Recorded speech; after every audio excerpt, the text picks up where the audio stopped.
श्री शिवाय नमस्तुभ्यम दोस्तों, जैसा कि दोस्तों आप सब जानते हो, कल है मंगलवार का दिन और मंगलवार के दिन पड़ रही है सप्तमी तिथि, जो कि बहुत ही खास और विशेष होती है। बस दोस्तों, आपको शिवलिंग पर 7 बिंदी लगाकर आनी है शहद की। यदि आप इस उपाय करते हो तो जो भी आपकी मनोकामना होगी ना, चाहे वो धन को लेकर हो, व्यापार को लेकर हो, नौकरी को लेकर हो, या फिर आपके जीवन की कोई अधूरी मनोकामना है, तो इस उपाय करने से आपकी मनोकामना अवश्य ही पूर्ण हो जाएगी। पूज्य गुरुजी की कथा को सुनकर उपाय को अच्छे से समझाने का प्रयास करेंगे। तो आइए दोस्तों, जानते हैं उपाय कैसे करना है। दोस्तों, पहला जो उपाय है वो है मनोकामना पूर्ति के लिए। यदि आपकी कोई विशेष मनोकामना है, काफ़ी दिनों से अधूरी पड़ी है, तो इस उपाय को अवश्य कीजिएगा। इस उपाय को करने के लिए आपको लेना है सबसे पहले एक बेलपत्र। अब जो आप बेलपत्र लोगे ना, कहीं से कटा फटा खंडित नहीं होना चाहिए। साथ ही आपको लेना है 1 से 2 चम्मच शहद। जो आप शहद लोगे उसे आपको कटोरी में डाल लेना है और 1 लोटा जल लेना है आपको तांबे के पात्र में। अब आपको चले जाना शिव जी के मंदिर में। इस उपाय को आप सुबह से लेकर शाम तक कभी भी कर सकते हो। शिव जी के मंदिर में जाकर सबसे पहले आपको वहाँ पर बैठ जाना है और जो आपके पास 1 लोटा जल है वो आपको शिवलिंग के ऊपर श्री शिवाय नमस्तुभ्यम कहते हुए धीरे धीरे आपको पत्ती धार से समर्पित कर देना है। उसके बाद जो आपके पास बेलपत्र है, बेलपत्र की जो बड़ी वाली पत्ती है होती है, बड़ी वाली पत्ती पर आपको शहद से ओम का निर्माण करना है। ओम का निर्माण जो अनामिका उंगली होगी आपकी, सबसे छोटी वाली उंगली के पास वाली उंगली, उस उंगली से आपको बड़ी वाली पत्ती पर ओम का निर्माण करना है शहद से। और जो 2 बाकी की पत्ती होती हैं वो उन पर आपको 1-1 बिंदी शहद की लगा देनी है और थोड़ा सा शहद आपको बचा लेना है। जब आपका ओम का निर्माण हो जाए, 2 बिंदी लग जाए, आपको इस बेलपत्र को अपने हाथ में लेना है।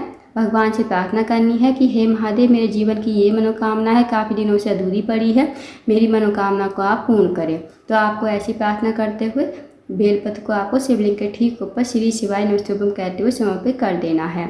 अब जो आपने शहद बचाया है, उस शहद से आपको जलाधारी पर 7 बिंदी लगानी है। जहाँ शिवलिंग विराजमान होता है और जहाँ माता सरस्वती का स्थान होता है, तो वहाँ से आपको बिंदी स्टार्ट करनी है।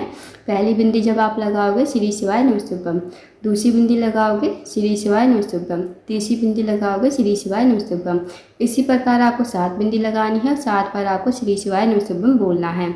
और जो 7वीं बिंदी होगी ना, वो आपको जलाधारी के एंड पर लगानी है, जहाँ से जल नीचे बहकर गिरता है। तो आपको बिंदी लगाते हुए श्री शिवाय नमस्तुभ्यम का जाप अवश्य ही करना है। 2 मिनट आपको बैठना है, श्री शिवाय नमस्तुभ्यम का जाप करना है। उसके बाद आपको भगवान को प्रणाम करके विनती करके आपको अपने घर पर आ जाना है। तो दोस्तों, बहुत ही अचूक विशेष उपाय है, इस उपाय को अवश्य कीजिएगा। आप जानते हैं दोस्तों अगले उपाय के बारे में। अगला जो उपाय है वो बहुत ही ज़्यादा विशेष है। अगर आप किसी कार्य के लिए बाहर जाते हो, आपको कार्य में सफलता नहीं मिल पाती है, या फिर आप नौकरी के लिए तैयारी कर रहे हो, नौकरी ढूंढने जाते हो, नौकरी आपको नहीं मिल पा रही है, आपका इंटरव्यू क्लियर नहीं हो पा रहा है, तो आप इस उपाय को अवश्य कीजिए। इस उपाय को करने के लिए आपको लेना है सबसे पहले 1 लोटा जल तांबे के पात्र में, साथ ही आपको लेना है 1 चम्मच शहद। जो आप 1 चम्मच शहद लोगे उसे आपको कटोरी में डाल लेना है और 2 लौंग लेनी है। 2 लौंग जो आप लोगे फूल वाली होनी चाहिए। अब आप इस उपाय को भी सुबह से लेकर शाम तक कभी भी कर सकते हो। अब आप चले जाइए शिव जी के मंदिर में। शिव जी के मंदिर में जाकर सबसे पहले आपको 1 लोटा जल शिवलिंग के ऊपर श्री शिवाय नमस्तुभ्यम कहते हुए समर्पित कर देना है। उसके बाद जो 2 लौंग है वो आपको शहद में डाल देनी है श्री शिवाय नमस्तुभ्यम कहते हुए। उसके बाद इस कटोरी को अपने हाथ में लेना है। भगवान से प्रार्थना करनी है कि हे महादेव, मेरे जीवन का ये कार्य है, बहुत दिनों से अटका हुआ है, कार्य पूर्ण नहीं हो रहा है, आप कुछ ऐसी कृपा करें कि मेरा ये कार्य पूर्ण हो जाए, मुझे नौकरी मिल जाए। तो आपको ऐसी प्रार्थना विनती करते हुए 2 लौंग और शहद को आपको शिवलिंग के ठीक ऊपर समर्पित कर देना है श्री शिवाय नमस्तुभ्यम कहते हुए। उसके बाद 2 मिनट आपको मंदिर बैठना है, श्री शिवाय नमस्तुभ्यम का जाप करना है। फिर आपको भगवान को प्रणाम करके विनती करके आपको अपने घर पर आ जाना है। तो दोस्तों, बहुत ही अचूक विशेष उपाय है, इस उपाय को अवश्य कीजिएगा। अब जानते हैं दोस्तों अगले उपाय के बारे में। अगला जो उपाय है दोस्तों वह है रोग मुक्ति के लिए।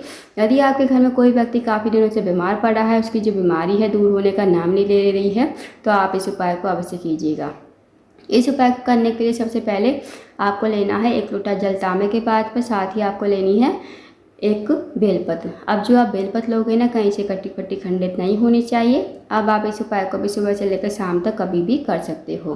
अब आप चले जाइए शिव जी के मंदिर में। शिव जी के मंदिर में जाकर सबसे पहले आपको एक लोटा जल शिवलिंग के ऊपर श्री शिवाय नमस्तुभ्यं कहते हुए समर्पित कर देना है। उसके बाद जो बेलपत्र है, बेलपत्र भी आपको अपने हाथ में रखनी है। भगवान से प्रार्थना करनी है कि मेरे घर का ये व्यक्ति है, काफ़ी दिनों से बीमार पड़ा है, उसकी जो बीमारी है ठीक हो जाए। उसका नाम बोलते हुए, गोत्र बोलते हुए इस बेलपत्र को शिवलिंग के ठीक ऊपर कुंदकेश्वर महादेव का नाम लेते हुए आपको समर्पित कर देना है। 2 मिनट आपको मंदिर में बैठना है, श्री शिवाय नमस्तुभ्यं का जाप करना है। अब जो आपने बेलपत्र चढ़ाई थी ना शिवलिंग के ऊपर, वो आपको महादेव से विनती करते हुए औषधि के रूप में आपको अपने घर पर लेकर आनी है। इस बेलपत्र को घर पर लाकर उस रोगी व्यक्ति खिलाना है जो रोगी व्यक्ति आपके घर में काफ़ी लंबे समय से बीमार पड़ा है। उसको आपको कुंदकेश्वर महादेव का नाम लेते हुए इस बेलपत्र को खाने को कहना है।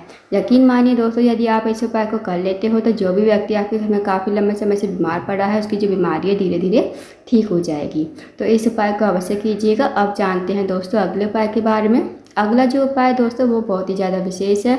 अगर आपकी कोई मनोकामना है या फिर आपके जीवन में धन की कमी है, पैसों की तंगी, आर्थिक तंगी से बहुत ज़्यादा परेशान हो, माता लक्ष्मी का घर में वास नहीं है, माता लक्ष्मी आपसे रूठी हुई है, तो इस उपाय को अवश्य कीजिए।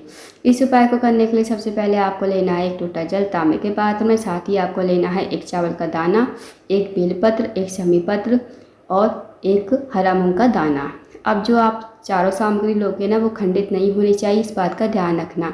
अब ये चारों सामग्री आपको लोटे के जल में डाल देनी है और आपको चले जाना है शिव जी के मंदिर में। शिव जी के मंदिर में जाकर सबसे पहले आपको उत्तर की तरफ मुँह करके खड़ा होना है और श्री शिवाय नमस्तुभ्यं कहते हुए, और उससे पहले आपको अपने मन की कामना बोलनी है कि हे महादेव, मेरे जीवन में धन की बहुत ज़्यादा समस्या है, व्यापार में वृद्धि नहीं हो रही है, माता लक्ष्मी हमसे रूठी हुई है, माता लक्ष्मी का हमारे घर में वास नहीं है।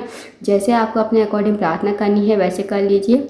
उसके बाद एक लोटा जल जो आपके पास है जिसमें आपने चारों सामग्री डाली है, वो आपको शिवलिंग के ठीक ऊपर माता लक्ष्मी का स्मरण करते हुए और श्री शिवाय नमस्तुभ्यं का जाप करते हुए आपको समर्पित कर देना है।